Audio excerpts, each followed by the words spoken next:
Hi, everyone, and welcome back to the Social Work Bubble podcast. I'm your host, Laura. I'm a licensed master social worker here in New York. And today we welcome our special guest, Tessa Mason, who will be talking all about burnout in social work and building empathy. So some of the big social work essentials. Thank you, Tessa, for coming on today. Thank you for having me. Of course. Now, before we get into today's episode, don't forget to like, share, and follow the podcast on whatever platform you're listening on, and we will get started. Now, Tessa, before we dive into the questions today, can you just introduce yourself to the listeners and let them know a little bit about you? Sure. My name is Tessa Mason. I am a master social worker, so I live in Florida, so it's not required to have a license. I work in the school system, and I decided to pursue my clinical licensure. So right now I'm a registered clinical social work intern. Great. It's like a mouthful. And I've been working in the school system here in Florida for going on my third year. Okay. Once I finished grad school, this is kind of like the first area of social work I got into. I've done various internships, but this is my first gig. Exciting. Yes. Okay. Well, that's great. Now, for you, what does burnout look like, and how can social workers identify that when they're experiencing it? Definitely burnout, I think as a whole, so working in the schools, you have so many different players. And I think that happens anyway in social work because you're always working with a team. Right. Or sometimes if you're not doing like private practice and things, but I think it can look like so many different things and can go under the radar, sometimes unnoticed. It can look like aggression that's never been there before, irritability. I know for me, that was a big one. I got irritable, not just with my coworkers, but sometimes with families. Compassion fatigue. I think that sometimes you can have compassion fatigue without burnout. So it's like a fine line, but I do think that it's a big indicator that you're on the verge of burning out or you are burnt out and you just need a break. Depression, I think, is a huge one. And that can look different for everybody too. And anxiety. I know for me, that was a huge, huge indicator that something was wrong, and just crying on the way to work or having this tightness in my chest every time the phone rang. Yeah. And just even if I came home and tried to separate myself from work, having dreams about it and just feeling really, really exhausted mentally, emotionally, all around. Absolutely. I remember when I experienced burnout, like fresh out of grad school too, within the first year. They really knocked me out. I experienced a lot of those things where also like I started to have a lot of dread, and exactly what you're saying, like when the phone rings, it's just like, ugh, or, I'm staying in bed as late as I possibly can. I'm thinking about, okay, is it possible to take a sick day today? Like, going through all those questions. Yes. Yeah. Yeah. How long I'm sorry, I know you're like asking the question, but how long have you been in social work? I got my master's in 2020, and I did school back to back. So I got my bachelor's in social work in 2019, and then I went right into my master's, and I've been practicing as a therapist since then. So kind of similar timeline then. Yes, very similar. Yeah. And it's crazy too that, people that are relatively new to the field, like me and you, have already experienced burnout. Yeah, I'm in a lot of Facebook groups actually, which also doesn't help with the burnout because you see a lot of stories. And I've been noticing a lot of people who aren't yet in the field, they'll just be starting like even their bachelor's or even their AA are experiencing burnout already. And I think that can happen a lot because of just the world we live in. So you never get a break, really. Yeah. And then you're going into this career, which honestly, there are some happy moments, but overall, you're dealing with people's pain. So it definitely can wear you down. Absolutely. On that kind of similar note, what do you notice are those biggest indicators of burnout coming up for someone? I know for myself, I noticed that I just didn't have the same patience. The I would have more, like I would use like humor to Mhm. cope with like some really dark stuff, or I would have to, and I think compartmentalizing is a healthy thing to do in the field, but when you're doing it so much to the point where you're not even trying to understand where the person is coming from, Yeah. and you don't know, like you're not really using your brain anymore to like help solve these problems with them or walk with them, Mhm. and just listen. And I felt like I was rushing a lot of conversations. It wasn't Mhm. the same like intentionality to sit and like, I'm going to take my time with each person. I think that did also contribute because you're trying to, well, I can only speak for myself, but I was trying to be this hero, Mhm. and, um, you can't. Oh. And I also, like what you were saying before, like taking my time to get to work. I had this mentality like, well, they probably won't fire me because there's a shortage and they need me. True. You know? And so I would take my time, but then at the back of my head, like I'm still anxious because, oh, I'm never supposed to be late for work. This is not Mhm. a good reflection of me as an employee and things like that. But just not having the energy like Yeah. to deal with a lot of the sadness or rushing through the conversations. Sure. What was it about your specific role at that time that just made you prone to burnout in that situation? That's a great question. I feel like that's a great self-reflection question too. Mhm. I think what I've been noticing Yeah. uh in social work is that you're kind of all over the place. Mhm. Nothing's super defined. You want to be a team player, but you also want to have boundaries. Mhm. You want to be helpful, but you also want to do your own individual work and get Mhm. that done. And so I have in the schools, I don't know what it's like in New York. It might be more organized, but in Florida, you wear a lot of different hats. And so Mhm. you're doing counseling, you're doing, you're helping with the individual education plans, like for students who have uh, like educational disabilities. Mhm. We're attending a lot of meetings back to back to back to back. Um, I did a lot of risk assessments for suicide, and Mhm. then you're helping with threat assessments, which is a very common thing in schools. And Yeah. they implemented so many policies, and you just have to order them like step by step by step. And then sometimes you are encouraged to do home visits. It's not mandatory. It's just best Mhm. practice. And there would be times where, when I was helping with like an attendance case, if kids didn't come to school for like 70 days, 90 days, there would be like some stories I would hear from like the parents that would sometimes, I think, trigger my own, childhood things because, we're not robots. We have Mhm. pasts. And so there was one family in particular I'm thinking of that I got really, really attached because the dad reminded me of my own dad, and Mhm.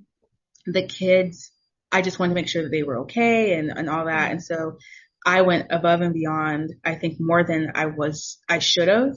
Mhm. Because, at the end of the day, there is self-determination, and I didn't leave it up to the dad to also try and do his part. I wanted to just like help these kids. And so Right. I think that was a big thing. Like being around kids they're so precious to me. And especially when they're so innocent, I think that I took on a lot more than Mhm. I could afford to take on. Mhm. Absolutely. And especially when there's that just like personal connection that's there and kind of just your own Yeah. stuff that comes up, it's tough because it's Yeah. just like, we know it's not helpful to be exerting so much, but it's also like a kid that needs support. And we think, Yeah. oh, like I can be the one that does that. But Yeah. oh, And I think that we don't give ourselves enough credit for like the small things that we do in yeah. people's journeys. Like, um, I figure that like even as doing private practice, you probably see people and you can't solve obviously like their Hmm. whole life because they were going through things before they even met you. Depending on how old they are before we were even born. And so like that is the biggest thing I try to tell myself. Like, Hmm. I cannot solve all the problems, and I might not be able to solve any of them, Yeah. but I can sometimes listen, and that can be the first step for, their journey. Because I have had parents, like when I feel like I'm not doing a good job, just at the right time, I've had parents tell me like, no one's ever listened to me this long, Yeah. or I never told anyone that before. And I think that pushes me for the next day Mm-hmm. to show up versus like, ugh, I didn't get them into a house. Like, I'm not Superwoman. I can't, Right. yeah, I can't control rent prices. So Yeah, because we're yeah, also working within those systems of oppression too that are working against the people that we're trying to support. So it's like, yeah, is one social worker going to change all that? No, at but we can at all. least care. Yeah. And I think it was your post on Instagram that I really like your post on Oh, Instagram. thank Like you. the one about, the barriers, Mm. identifying the barriers versus, correct me. I think like one of them was like the barrier is not being a woman. It's, oh my Oh goodness. yeah, yeah. I shared this from someone else's Instagram. Like Yes. I know, I think the first one was like the barrier is not being black, the barrier is white Mhm. supremacy. Yes. And that really, I feel like that's something that we should carry. Like Hmm. we can't, we can't always help in the capacity that we desire to because there are systems Hmm. built up from way before I was even alive, Yeah. before my parents were alive, before even my grandparents going back. So I just try to give myself grace. But Hmm. um yeah. Absolutely. Now, I mean, in your own experience, we kind of touched on how burnout can show up for us and what that looks like. What was the impact of burnout for you? You know, I think because I worked in an environment where everybody else was burnt out, Hmm. it wasn't easy to notice. Um, but in my relationships, it stood out the most, like in my personal relationships. So, when I got engaged in April, Oh. right, that was a moment that I had already put up this coping mechanism at the beginning of the school year where I was dissociating a lot. Hmm. So I couldn't be present. And that was such a weird moment for me. Like this moment where I was watching this person I love propose to me and I thought the ring was like plastic. Like I couldn't comprehend that Mm. this was not a fake ring. And I thought Yeah. I just, and I did talk to him about it. I try to be as honest and open as possible, which it's helpful that he's a nurse. So he understands like Hmm. what being That's tired helpful. looks like. Yeah. So it was really affecting my personal relationships. I didn't want to go out. I Hmm. was just too tired on the weekends to be enjoyable. I Yeah. used to participate a lot in church, like with singing and stuff. Hmm. And I just did not have the energy to even sometimes get ready and get dressed. Yeah.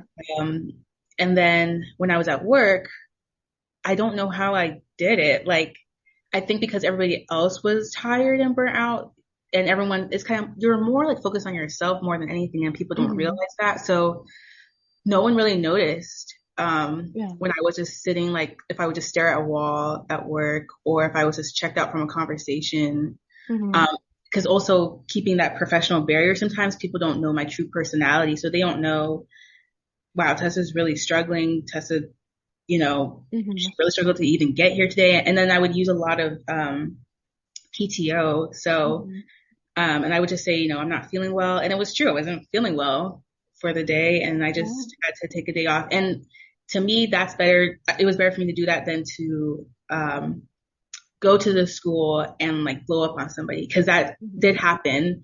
That's when I noticed like my mood started shifting because like the kids who would be like, very loud or they're running around the cafeteria Hmm. and things like that. And like I help with like cafeteria duty and things like that. Yeah. I wouldn't have as much patience. And one time I remember I screamed at one of the kids and I was like, oh my goodness, even as a person, I don't shout. Yeah. So for me to even get this angry, I Hmm. just cried. Like I went to the bathroom and I cried and I cried. And like Oh, that was also an indicator for me. I was crying a lot at oh work. yeah. I was crying a lot abnormally, I think you have tough days. Hmm. It's okay to cry. I don't shame anyone who does that, but But when it's man, happening that much. yeah, but I was like, but for once a week, twice a week, Hmm. that shouldn't be happening. And inconsolable too. Like I couldn't. do anything for the rest of the day. So I was like, I can't let anyone know. I don't want my supervisor to know I'm incompetent. I don't want anyone to know that me as a mental health professional, Mm-hmm. I'm not strong. So I have my own stigmas I was like hurting myself with too. Yeah.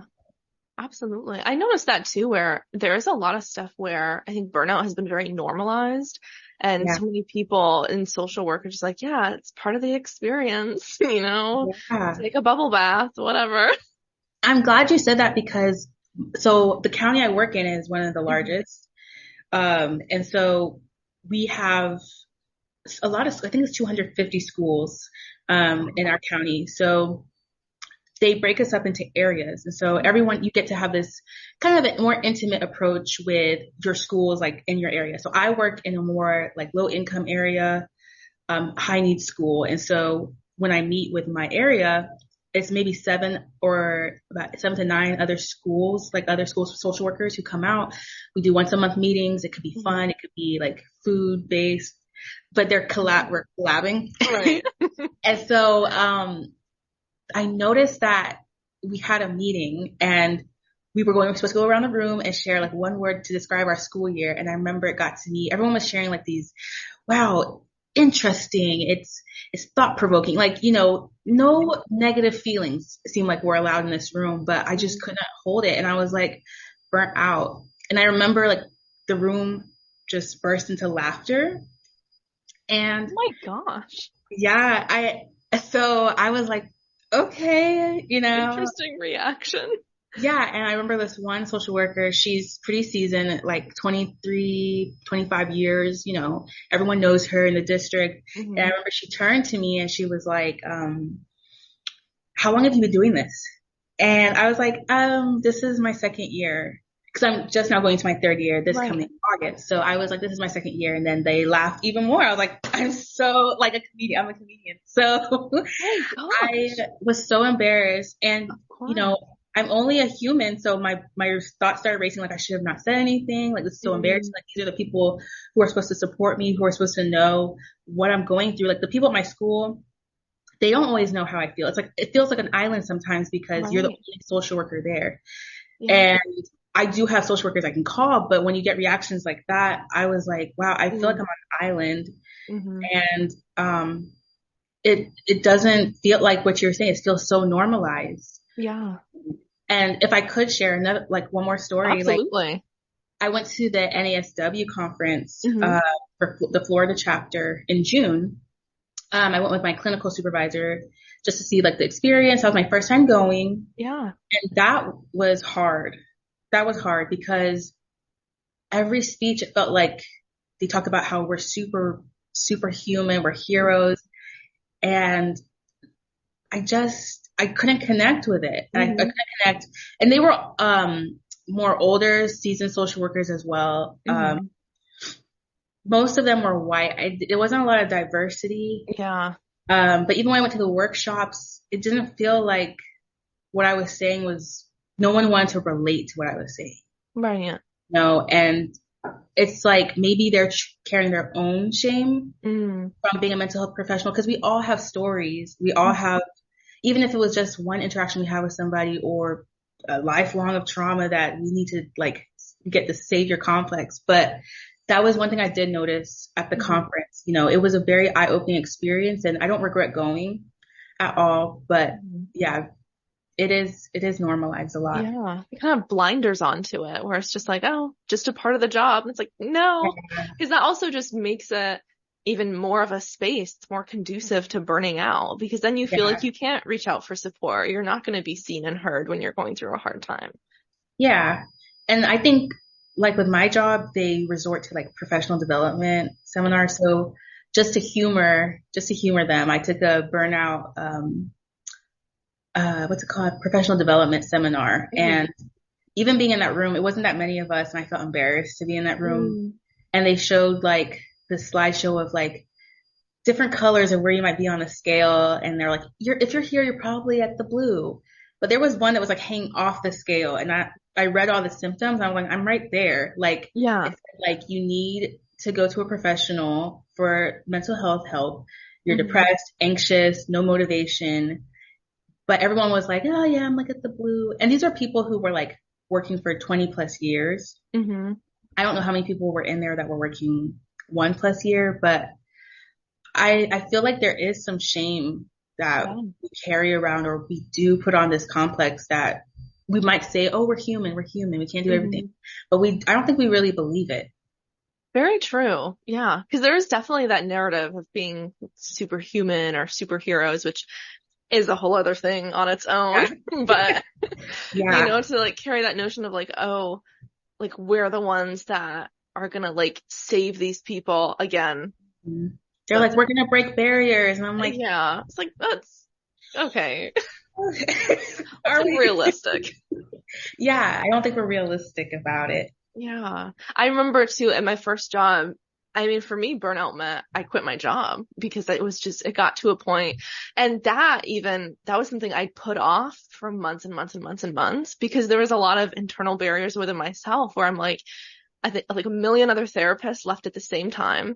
And then my supervisor left. And so I was the only one. I had started there as an intern in grad school and I had stayed on after I graduated. And so I was the only original team member left, and I had only been there for 2 years.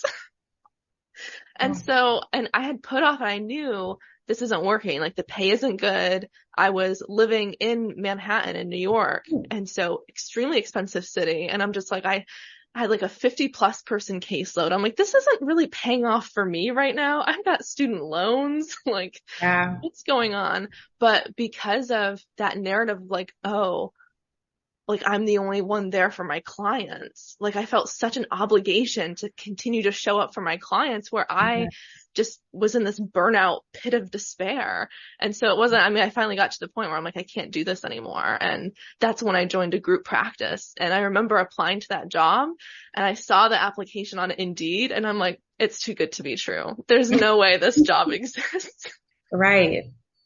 Yeah, it's I think wild. my friend is going through that now. She just recently left the district and she was someone I called a lot. Mm-hmm. And she had 2 schools. I only have one, but, we would just take a break and just really like talk honestly with each other. And she Mm-hmm. finally, left the district and she's going to doing group therapy. Mm-hmm. And she showed me like her, and if she's listening, she's probably like, she showed me her offer letter and she was like, it seems too good to be true. And I was like, I mean, call HR if you don't feel like it's real, but I think it's possible. Like, I don't think I definitely feel what you're saying because I felt this huge, I still do like this huge obligation like to these kids. And Mm-hmm. one day though, I took a step back and I had to do like some reports. And so Yeah. I can't really interact with people that much because I need to get these done on a timeline. And so one time I was just in my office the whole day. It was really nice. But when I came out the office just to take a break and interact with some people, I realized people are going to still keep going. Mm-hmm. These kids, as much as I hate it, they're in survival mode. Yeah. And I'm in survival mode, which means I know what they're going through. And I know that if I'm waking up each day and just like, I just gotta get through it, Mm-hmm. they're going to get through it. And I try to think like, I think having a social worker in the school is such a huge blessing, but it's Mm-hmm. also a privilege because I mean, I'm 26 and even when I was in high school, middle school, elementary school, I didn't have a social worker. They Mm-hmm. barely let me talk to the guidance counselor about what I was going through at home, Yeah. and I just made it through. Mm-hmm. I made it through. And that doesn't mean that, because I think that could go into like what we talk about with empathy. It doesn't mean that it's okay for them to be going through that. Right. But to put myself and my needs too, sometimes at the forefront, Mm-hmm. I gotta be like a client to myself. And Absolutely. I am so proud of you for leaving because it's hard because I think I'm still in that space where I'm like, I know I need to go. And over the summer, because we get summer break, I think Yeah. that's the most rejuvenating part of it. Mm-hmm. It doesn't feel like long enough, but I put out some feelers Here we over, go. and that took a lot of courage to do Mm-hmm. because I'm like, it's like this toxic relationship. Like, you know what you're getting yourself into. Yeah.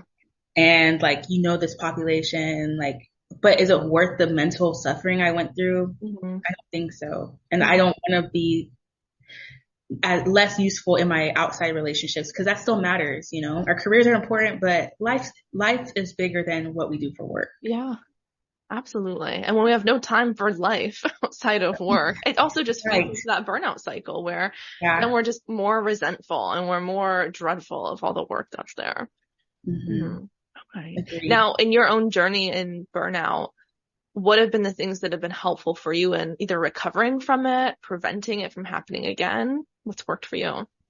Yeah. So recovery looked like for me seeing a psychiatrist, Great. for the first time ever. And it's so crazy because in the schools, you talk to these parents all the time, like, oh, maybe go to a neuropsych. I didn't realize how scary Mm-hmm. experience is. Like my first appointment with a neuropsych, just to rule out any medical things, is tomorrow, and Oh. I am terrified. And so, um, I started medicine Mm-hmm. in April of this year, just like anxiety medicine, Yeah. and it's been hard to find the right thing, right dose, and Mm-hmm. but having like a fiance who's very supportive, Mm-hmm. having family members who are supportive, friends that I talk to, because I think this might be like the biggest time I've ever shared. Because I've always felt like, what people think I'm incompetent, but like Mm-hmm. I'm here encouraging people, like there's no shame. Right. But I feel like I'm on another level understanding with like how these parents feel when they see like their 5-year-old or their 6-year-old, Mm-hmm. which is another conversation because I do Yeah. there's some other things we could try, but I know how they feel when they're like at their end and at the end of the rope and they don't know Mm-hmm. what else to do. And they're trusting their doctor to tell them. Yeah. So that was part of my recovery. And then I did have a therapist. I started going to her in 2020, but when I started like dissociating, I just was like, I'm good. I'm good. Nothing's wrong. It's fine. And those are some warning signs. And she was Mm-hmm. trying to tell me like, I'm really concerned about you. And I was like, I have nothing to talk about. I'm good. Like, I'm so happy now. And she was like, Mm-hmm. just last week though, you were crying. And I was like, I don't know. That might just be my period. I don't know. So she told me like, I'm not going to terminate you, but if you want to take a break, I can only do what you want me to do. So I said, Mm-hmm. I just want to take a break. So she is super popular now, I guess. And so she has a backed up waiting list. So I Mm-hmm. want to go back to her. So I haven't been back to her, but seeing my psychiatrist really boosted my empowerment to get back into psychotherapy. So I'm going to start that, next week, actually. Oh, great. And in the meantime, I bought like coloring books. Mm-hmm. I try to do things I actually enjoy, like swimming. Mm-hmm. I started going to like the cycling class at my gym, Oh, I love that. make myself socialize because it's very easy for me to get cooped up in Mm-hmm. my home and like just, become Yeah. really down and sad about things. And so I said, I'm going to start going to the gym. So at first it was a stressor to go to the gym because then Mm-hmm. you see all these tips and workout videos. But then I started doing it to become strong and like Mm-hmm. seeing like how much can you really do? Like how far can your body go like Yeah. without hurting yourself? And I found like this new love for like Mm-hmm. exercising and it didn't solve everything. Mm-hmm. Obviously, these are just things that I have to put in. I call them like the pockets of sunshine Yeah. my day. And so I try to really connect with my faith, listen to music Mm-hmm. that's uplifting because it's very easy to find sad music. Oh, absolutely. I try to find uplifting music and I bought eyeshadow for the first time. So just I tried It's like a journey that you're on. yeah, it truly is a journey. Mm-hmm. And I think for preventative, my goal, seeing as I'm still on the books to come back, Mm-hmm. my goal is to really like just write out 2 things for the day to do. Yeah. And I started doing that at the end of the school year, but it was a bit too late. I was just like, ugh. Mm-hmm. So not trying to do it all in one day and being okay with not doing it all in one day. Mm. And also I want to see a friend once a month. I want to see someone in my family once a month and just trying to combine all that together so I'm not alone all the time because Yeah. I need people who are going to like put back into me, you Mm-hmm. know. And I think I need that anyway for longevity, even if I'm not going to be in the schools anymore, just because, like I said before, we're carrying other people's pain and Mm-hmm. we have our own stuff going on too. So I just need to also keep using my PTO. Like I feel like there's no shame in that. Oh, I absolutely. yeah, I had 10 days allotted to me for PTO and I worked for 10 months. I took 1 day each month. And Good. yeah, it'd be random days and I wouldn't put any pressure on myself to do anything, but I also wouldn't put any pressure on myself to not like get up and go outside. Hmm. I don't have to stay in bed and that wasn't always relaxing. Relaxing could have been going to an appointment that I've been putting off because I didn't have the energy. So Hmm. self-care to me is starting to look like taking care of myself Hmm. bigger than just like treating myself. It's also doing my responsibilities, even if it's paying a bill. Hmm. That's self-care and not looking at like, oh, now that money's gone, but also like I'm trying to find gratitude. Like I Yeah, can pay my bill. Okay, inflation went up they raised my electricity. Well, I can still pay it, that's right. and that's a beautiful space to be in. And that's what I'm trying to do. Like I'm trying to build more gratitude, but not like toxic positivity Right. where you're ignoring the problem, Hmm. but like I think for me, I'm really someone that needs like a silver lining to be able to Yeah, keep going. So that's what I've been trying to do for myself for preventative. absolutely. Yeah. But it's a good balance too, because again, like you said, like we're not ignoring the other stuff that's going on and the Right. stressors that are there, but we also need other things to focus on because when all we're looking at is the work and the stress, Yeah. it's going to be all consuming. And so we need to like build things around that feel fulfilling, that feel like we're connected to the world around us, that, okay, it's not just work in our life. We have all these people, all these things that help us feel good. Yeah. Yeah. Wonderful. Now, I'm kind of related because I think burnout really plays into empathy and how we're able to show up empathetically for our clients. How Yeah. would you describe empathy as we kind of dive into that? Empathy, like how would I describe empathy in general or Yeah. so I'm so glad like my supervisor sent out all these tools at the end of the school year Hmm. for us to use for next school year. And I took some of those cards, like there were some question cards, and they were called the 25 coping skills. And I was just looking at them myself and I just brought them Yeah. home with me just to like go look through them and just be like, what can I do for myself in here? And so there was one card that said learning, teaching and learning empathy. And so it was asking the question, what, think of someone that you're annoyed with. Hmm. And after that question, it said, what do you think that person had to go through or what choices did they make to get to where they are now or to have to make the decision that they're in now? And I was like, wow, that's really empathy. Hmm. And I remember I was reading that too, before the summer let out. I was the school psychologist. We like always talked. So I pulled out that card and I was like, we just stared at each other like, that's literally empathy. Hmm. And, I've been going back and forth, like, can you teach empathy? Is it just innate? Hmm. But when I read that card, I was like, that's just the basic of like treating people or thinking outside of yourself Yeah. and not assuming that people operate the same way as you, but being curious. Hmm. I think curiosity keeps us in a place where we remain non-judgmental Yeah. and we're more able to be empathetic or listen to what people are going through, even if we've never been through it before. And I think that's why people get confused with sympathy and empathy. Hmm. Because sympathy, yeah, you could feel sorry for somebody, you know, Yeah. and sometimes people turn it into themselves. But when you're being empathetic, I do believe it's more of a, wow, I'm imagining myself in your shoes. Hmm. What did you have to go through? What did that look like? A great example actually is like I've been watching King of the Hill.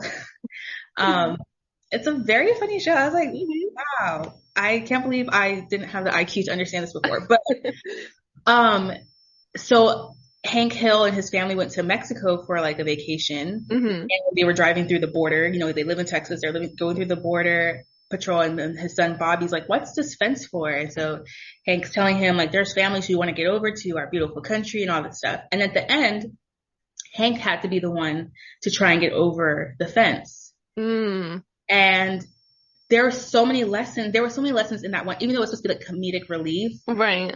I think even he realized, as this true American that he is, that the risk to get back to a place of safety, a place where Mhm. you see as safety, or a place that's better for you and your family, Yeah. that you have to go through so much. And even though that episode wasn't about empathy, I saw the side of empathy where it could be, Yeah. not judging so quickly. Oh, these people are trying to come into our country. These people are trying to take over our jobs. But Hmm.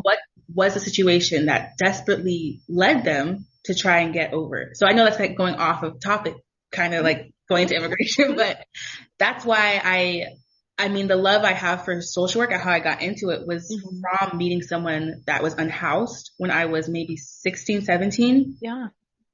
And, you know, I just listening to his story of how he became homeless, I was like, oh my goodness. That's when I had the realization, like, no, he's not fitting the stereotype of what people say. And like literally his story was so different. You know, and no one's taking into account other things that are happening in people's lives for them to be on the streets or living in these camps, like with the tents and things like that. But if we remain curious, I think that's where it starts. Yeah, absolutely. I love that too, because so often I hear like empathy is just that very short, like, oh, you're putting yourself in someone else's shoes. But it really is beyond that. You're doing that without judgment, with that curiosity, trying to understand. It's not just, oh, this is what they experience. It's like coming at it with all those other things. Right. Right. What have you noticed? I mean, it's one of those core tenets in social work, but why do you think that's important for social workers to carry with them? You know, if there's anything I've learned is that everyone comes from a different background. And even as social work, when we are the helpers, it's just kind of like what you said, like we're in a power dynamic. Yeah. Like, see, girl, I remember your post. We're in a power, and it's true. We are like, even though we want to be helpful and that hero, whatever, that complex, we are in that power dynamic. And so if we let go of our empathy, we start to judge and mishandle our clients, and we start to wonder, like, how could they let this happen? How could they do this? I would never do that. And they have 5 kids. How could they do that? Like, if I had kids, I would never do that. You know, that's so dangerous. That's why we don't need parents like this. You know, I hear all the time, all the time, even at social work meetings. Oh, yeah. And I think that's why it's so important to check the burnout too, because then how are you showing up for your clients? Do they deserve the same grace that you would want if you were in that position? You know, and we keep telling ourselves, I would never be in that position. Well, we never say never. Like the pandemic showed that, I think, to people who have never seen the other side of the fence.